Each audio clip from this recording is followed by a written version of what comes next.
Salut tout le monde, c'est Christelle Tricotte. Comme d'habitude, je commence par dire que vous pouvez me retrouver sur Instagram, sur Ravelry et sur YouTube sous le même pseudo. Aujourd'hui, j'ai décidé de vous présenter 7 châles, 7 modèles que j'aime bien. C'est des coups de cœur. Il y en a 2 là-dedans que j'ai déjà fait. Les autres, je les ai pas faits et ils seront. J'espère les faire un jour, mais il y a toujours tellement de belles choses à sortir que. Bah voilà, on change tout le temps d'avis et voilà. Mais là, j'ai pris 7 châles. Alors, il y en a 6 qui sont en français parce que c'est vrai que des fois, c'est pas forcément évident de faire des châles, enfin, d'avoir un patron en anglais. Mais il faut savoir que c'est vachement simple, quoi. Pour celles qui ne l'ont jamais fait, c'est super simple. Moi qui ne suis pas bilingue du tout, j'ai réussi à le faire. Donc, si je le fais, c'est obligé, vous savez le faire parce que je suis pas vraiment pas plus douée qu'une autre. Et c'est simple. Au début, on traduit tout mot à mot. Et puis après, non, il y a des termes qui reviennent et c'est super simple. En plus, il y a le site Tricotin qui aide bien. Il y a un endroit où il y a vraiment toutes les traductions anglais-français, les abréviations, ça aide super bien et il est vachement bien fait ce truc et on arrive à bien faire nos patrons en anglais. Mais pour l'instant, voilà, là je vais vous présenter des châles en français. Alors le premier châle, c'est le châle Ligna de Bérangère Caillot sur Ravelry ou Lilophile sur Instagram. Alors, si vous voulez voir, il y a ma copine Françoise qui est en train de le faire. Je mets son petit Insta là. Vous pourrez voir son avancement du châle. Il est très joli. C'est un châle en fait. Donc, alors, il est à 4,95 €. C'est un châle triangle. Et la dimension, donc, c'est 1,83 m sur 60 cm. Donc, c'est pas mal. C'est pas mal. C'est un châle au point mousse et il y a des mailles glissées et des rangs raccourcis. Voilà, c'est ces techniques-là qu'il faut savoir pour ce châle. Donc point mousse, mailles glissées, c'est tout simple. Les rangs raccourcis, une fois qu'on a compris, c'est simple, mais c'est simple. C'est vraiment simple tout ça. Pour faire ce châle-là, il faut deux écheveaux de fingering et c'est préconisé des aiguilles 3,5. Voilà. Et c'est vrai que moi en général, les châles, je me fie pas vraiment. Parce qu'il y a toujours un échantillon d'écrit, mais je respecte pas forcément. C'est vrai qu'après, si on respecte pas, on n'a pas la dimension qui est bien écrite sur le patron, ça change. Après, est-ce que c'est grave ou pas? Ça dépend de chacun. Pour moi, c'est pas grave, à condition non plus de ne pas avoir 50 cm d'écart. Là, c'est peut-être pas possible non plus, mais il y a un minimum, faut faire attention, un minimum. Donc voilà, le premier châle, le châle Ligna. Le deuxième châle, je ne pouvais pas vous en parler, c'est le châle Inès de Christelle Nihoul, donc Crystal K Design sur Insta. Le châle Inès parce que ma fille s'appelle Inès, et puis bon, pas que ça, parce qu'il est super beau son châle. Alors il coûte 6 €, c'est un châle triangle. Donc là, c'est écrit qui fait 2,4 m sur 96 de haut. C'est pas mal non plus. Châle triangle, c'est pas mal. Donc il doit être super intéressant à faire parce qu'il y a des sections de points mousse. On voit qu'il y a du point mosaïque. Ça, c'est pas mal aussi. Et il y a des nopes. On dit ça. Je pense qu'on dit ça comme ça, des petites boules. Ça, j'ai commencé à en faire il n'y a pas longtemps et c'est joli. Ça rend bien. Pour ce châle-là, il faut 3 écheveaux en fingering. Donc il faut 3 couleurs par contre. Une couleur par écheveau. Une couleur principale et 2 couleurs contrastantes. Donc voilà, il est pas mal non plus ce châle. Le troisième châle, alors ça c'est un châle que j'avais vu déjà dès qu'il était sorti, je me suis dit oh, faut que tu le fasses, il est super beau, puis il est pas fait, et puis voilà quoi. C'est le châle Calicinia. Calicinia, c'est ça, de Marie-Amélie Design. Donc Marmelade sur Insta. Juste, je précise, c'est pas mon chien à moi qui gueule, c'est celui du voisin. C'est pas le mien, la mienne elle est là, elle est sage pour l'instant. Donc le châle Calicinia, il a 8,28 € le modèle. Alors c'est un châle en demi-lune. Moi j'adore ces châles-là parce qu'ils tombent vraiment bien, mieux que les châles triangles. Pour ma part, je préfère les châles en demi-lune. Voilà, ça a vraiment un beau tombé. Quand on voit les bouts qui atterrissent et des fois qui font des petits ronds là, je ne sais pas comment expliquer, mais ça tombe bien. Alors c'est un châle qui, par contre, il est peut-être pas forcément évident. Il y a des sections de point brioche et de point mousse. Le point brioche, c'est pas un point tout simple non plus. Il a l'air, enfin, il y a des petites formes, donc je pense qu'il y a des augmentations, des diminutions dans ce point brioche, mais il est super beau. Et c'est pareil, alors alors pareil, non, c'est pas pareil. Il faut 3 écheveaux pour faire ce châle-là, 2 écheveaux de couleur principale et un écheveau de couleur contrastante. Et il faut des aiguilles 3,5 pour le faire. C'est vrai que j'avais dit que je le ferais dans un podcast précédent en plus, et puis non, j'avais même prévu mes couleurs, j'avais mis rose et noir, et puis je ne l'ai pas fait. Je le ferai un jour, on verra.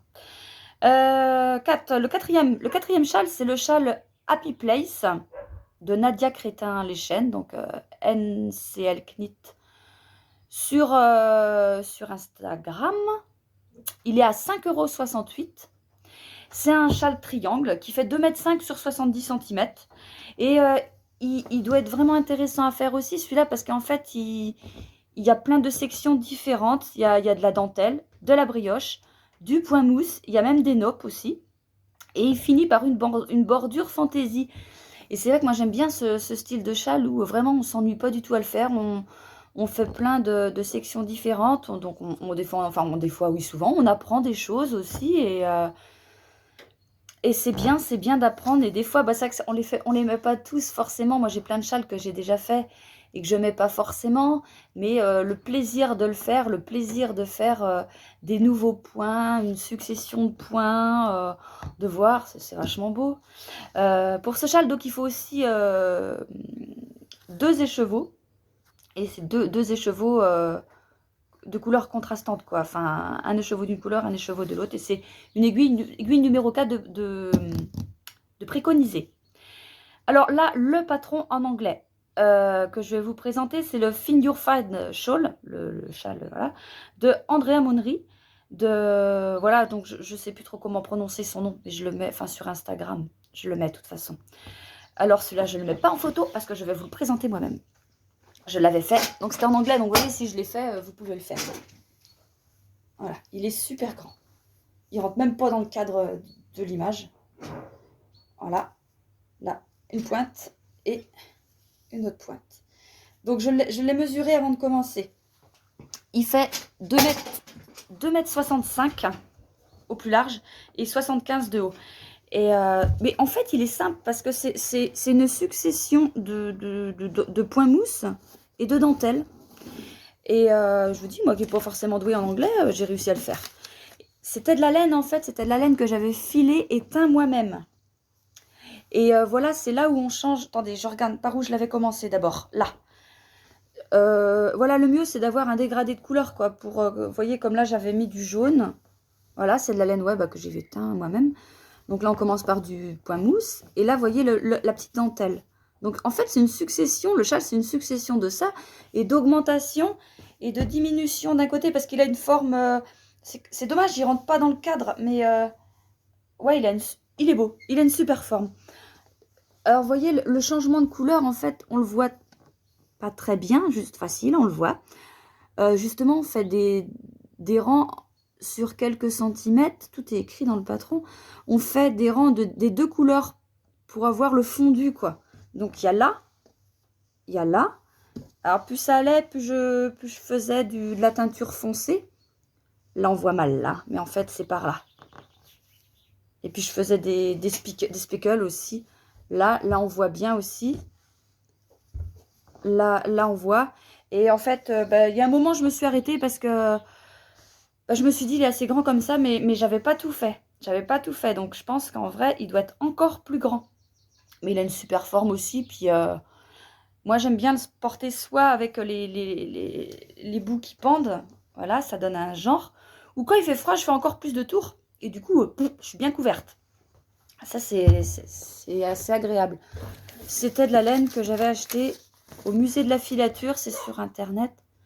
Enfin, la fibre que j'ai achetée pour filer avec mon rouet, c'était du mérinos. Et super qualité. Mais normalement, voilà, il faut 1400 mètres de laine.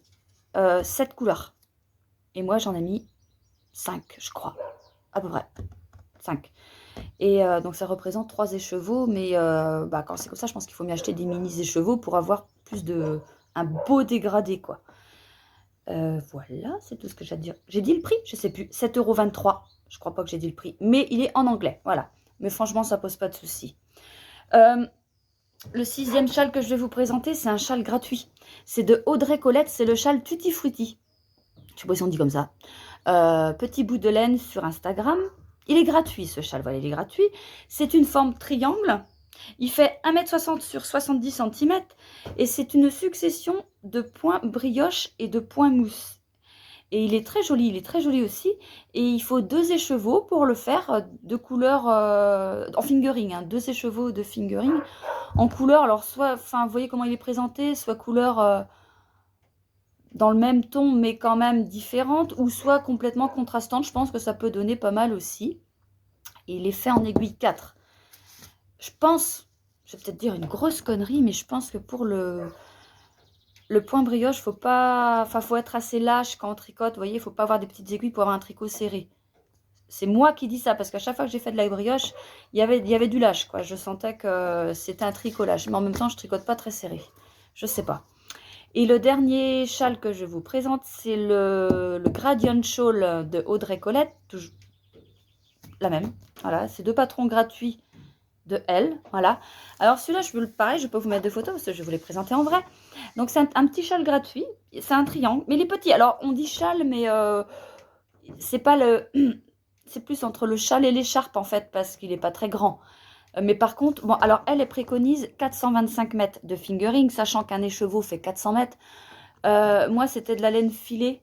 Eh ben non, moi, c'était de la laine filée que j'avais fait, et ma fille, c'était un seul écheveau de fingering qu'elle avait utilisé pour le faire, et c'était passé. Donc je pense qu'en un écheveau, ça passe. Et puis au pire, on s'arrête avant la fin. Voilà, si vous avez des écheveaux tout seuls que vous savez pas trop quoi en faire, du fingering, vous faites ça. Bah c'est beau. Donc en aiguille 3,5 qui était préconisé, je pense qu'on avait fait ça aussi avec ma fille. Ça c'est le mien. Voilà. Alors tout droit d'un côté et avec un petit dégradé, des petites dents de l'autre. Et ça, c'est celui de ma fille, le même en plus clair. Voilà. Voilà. Comme j'explique un podcast, mais il n'est pas encore sorti. Je crois qu'il est en préparation. Je ne sais plus, j'en suis. C'était de la laine que j'avais... Alors moi, c'était de la laine que j'avais filée et teint avec de la teinture alimentaire. Et ma fille Inès, c'était de la laine, voilà, un écheveau qu'elle avait, que j'avais acheté comme ça, mais qu'elle avait teint elle-même, avec de la teinture alimentaire aussi. Donc vous voyez, voilà, ça avait donné 2... Et c'est vrai que cela, il est bien parce qu'en fait, ça permet d'avoir un petit châle, mais pas très épais, vous voyez... Voilà, il est plus court le sien, ouais. Plus court que le mien. Vous voyez, on le porte un peu comme on veut. Puis j'aime bien ces petits... Comme je vous expliquais dans les demi-lunes. Ça, c'est pas un demi-lune, mais il n'est pas triangle. Et j'aime bien les bouts qui pendent. Je trouve que c'est joli quand ça finit en pointe, quoi. Les pointes qui pendent, ça fait mieux de dire que les bouts qui pendent. Mais oui, les pointes qui pendent, moi, je trouve ça joli. Après, ça dépend des goûts. C'est pour ça que je vous ai présenté plusieurs châles, parce que je les trouve très beaux, mais moi j'ai des châles triangles, j'ai un peu de tout à mettre. Chaque châle a son côté différent, mais j'aime bien les demi-lunes. J'en ai qu'un, je crois bien, en plus. J'ai que le Myristica, je vous le présente un jour. Et ouais, voilà quoi. Donc, alors n'hésitez pas à me dire si ça vous a plu, et si aussi vous avez des idées de châles que vous mettez dans la barre, enfin en commentaire, non seulement pour moi, mais pour aussi toutes celles qui viennent voir cet épisode, que ça leur donne des idées aussi. Et voilà, j'essaierai de faire régulièrement des petits trucs comme ça pour présenter mes petits coups de cœur, si j'ai le temps, parce que je dis ça parce qu'en ce moment j'ai le temps, mais je trouve que c'est pas mal. Des fois, j'ai déjà vu des filles comme ça qui faisaient des petits podcasts avec des coups de cœur, et ça donne des idées, quoi. Parce que des fois, on est noyé dans Ravelry, et là, ça donne des idées. Voilà. Bon, allez, bon tricot, à la prochaine.